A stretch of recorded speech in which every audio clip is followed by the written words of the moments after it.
¿Qué tiene que ver el Bogotazo con los trancones, la polución, los huecos de las calles, la guerra del centavo que libran los buses y, en general, con los problemas de movilidad de Bogotá?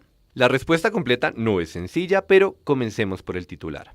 Vamos a contar la triste historia del transporte público en Bogotá, una explicación de Magic Markers. Este video es un aporte de la Facultad de Ingeniería de la Universidad de los Andes al debate sobre movilidad en Bogotá. ¿Y a quién va dirigido? A toda la ciudadanía, pero en particular a nuestros gobernantes. Por favor, tengamos en cuenta los errores que hemos cometido en el pasado y ayudemos a desarrollar una solución inteligente para el transporte de la ciudad.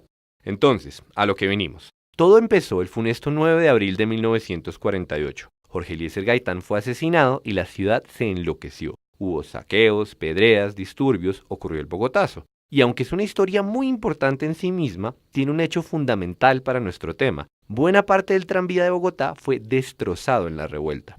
Eso nos dejó con una decisión pendiente. Podíamos invertir dinero en restaurar el tranvía, sus trenes y sus rieles, o pasarnos a un sistema de buses, que era lo que estaba de moda en otras ciudades del mundo. Bogotá ya tenía algunos buses en las zonas en las que no había tranvía, pero el hecho es que, en lugar de mantener una solución mixta, decidimos apostarle por completo a este modo de transporte.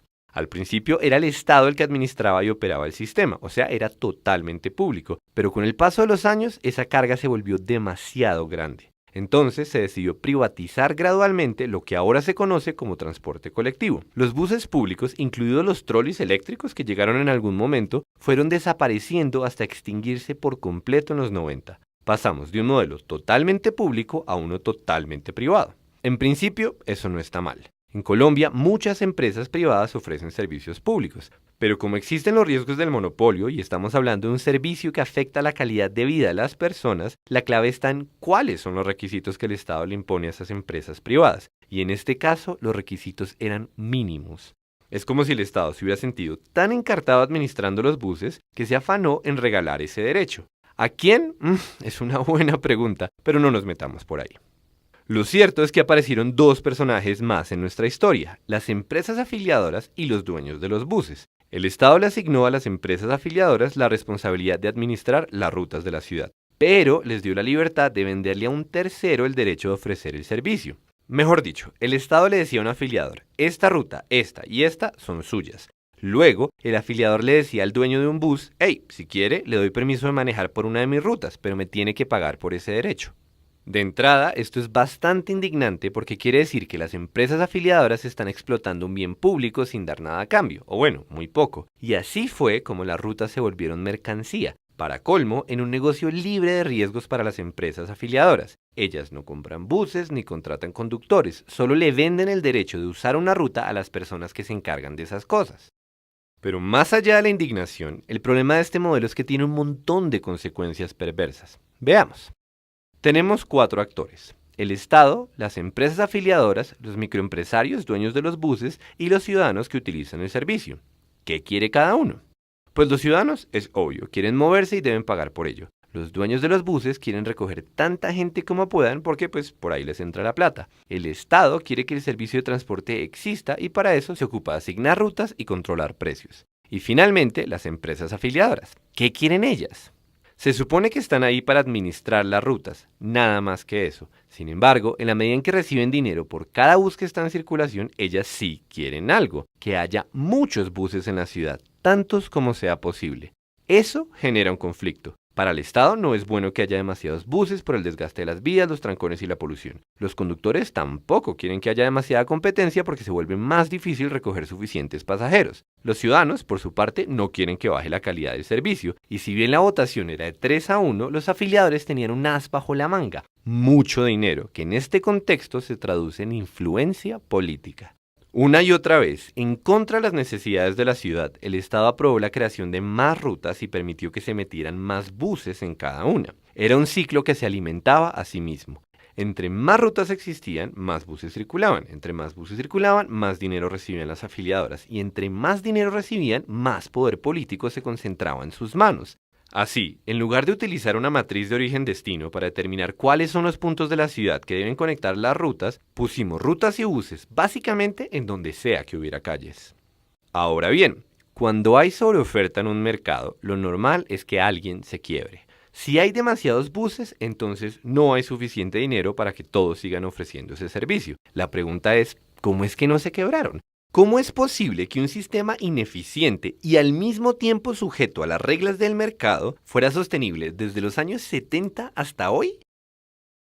Detengámonos un momento, pues conviene aclarar que los dueños de los buses también son víctimas de un modelo mal diseñado. Ellos se metieron a un negocio que al principio parecía rentable y con el paso del tiempo terminaron en la guerra del centavo porque los afiliadores encontraron la forma de vender demasiados cupos. Entonces, ahora sí, ¿por qué no se quebraron? Pues bien, hay que recordar que el Estado es el que define cuánto cuesta un pasaje y recordemos también que los buses son la única opción de transporte de millones de personas. Los dueños de los buses no se quebraron porque también tenían una forma de influenciar las decisiones del Estado, los paros. ¿Y qué exigieron? No que hubiera menos buses en circulación, por supuesto que no. Como gremio eso sería dispararse en el pie. Lo que exigieron fue que se subiera el precio de los pasajes y así la buseta sigue siendo un buen negocio. Entonces, si uno lo piensa, fueron los pasajeros los que empezaron a pagar por la ineficiencia del sistema. Y esto pasó muchas veces. La ciudad se infartaba por culpa de un paro y el Estado no tenía más remedio que subir la tarifa.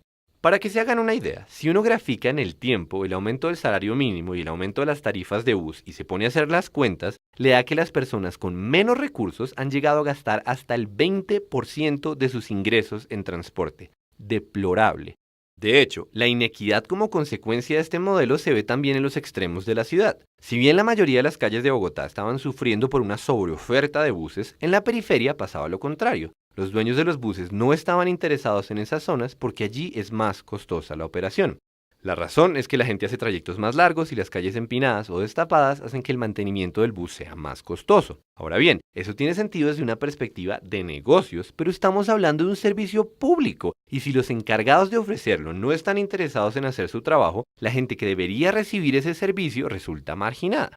Pero bueno, el punto es que ahora sí tenemos el círculo vicioso completo. Las empresas afiliadoras causaban una sobreoferta de buses, pero, a su vez, con más buses en las calles, los conductores tenían más fuerza para exigir que fuera más caro el pasaje, y entre tanto pasó medio siglo. Polución, trancones, huecos en las calles, precios altos, piratería, conductores irresponsables, 15 paradas en la misma cuadra, buses destartalados, ruido, baja cobertura en los extremos de la ciudad.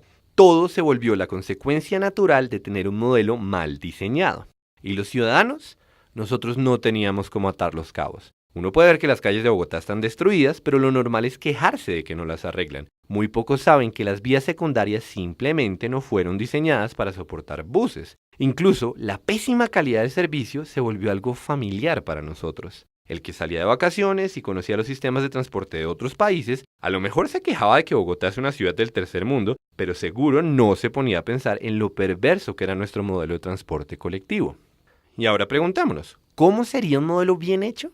Primero, no se puede recaudar el dinero en efectivo porque eso fomenta la piratería. Segundo, la operación del sistema debe darse por concesiones para evitar que los buses compitan entre sí. Tercero, los conductores deben tener un contrato para que no haya incentivos que los hagan manejar como locos. Cuarto, debe haber condiciones de seguridad y calidad en los buses. Podríamos seguir con la lista, pero seguramente ya saben para dónde vamos. Transmilenio, como modelo público-privado de transporte, es un sistema muy bien pensado.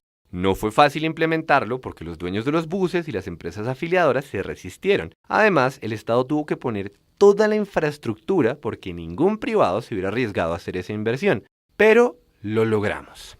Todos sabemos que esta nueva etapa del transporte masivo en Bogotá tiene sus propios problemas, pero aquí nos toca detenernos porque la historia de los buses rojos ocuparía un video entero y habrá que dejarlo para otra ocasión. Por ahora, el punto de toda esta reflexión es el siguiente: ni un paso atrás. Debe quedar claro que lo que teníamos antes era mucho, pero mucho peor. Las dificultades que enfrentamos ahora se pueden superar. En cambio, los problemas del viejo sistema son inherentes al modelo. Y esto viene al caso porque nos encontramos en un momento clave. Se acerca la segunda fase de licitaciones para Transmilenio. Eso quiere decir que el próximo gobierno tendrá la oportunidad de dar un gran paso hacia adelante, de demostrar que aprendimos la lección del viejo modelo y de corregir los errores del nuevo. Entonces, debemos retomar los cronogramas de ampliación, pensar en energías limpias, completar de una vez por todas la integración del sistema, lo que incluye sacar las viejas busetas y llegar a un modelo de transporte que le dé prioridad al bienestar de los usuarios. La costo-eficiencia del sistema es fundamental, pero no es lo único. Nuestra misión como sociedad es asegurarnos de que se aproveche esta oportunidad. Debemos mostrarle a los gobernantes que sabemos cuáles son los errores que se han cometido y como sabemos eso, estaremos pendientes de que se hagan bien las cosas.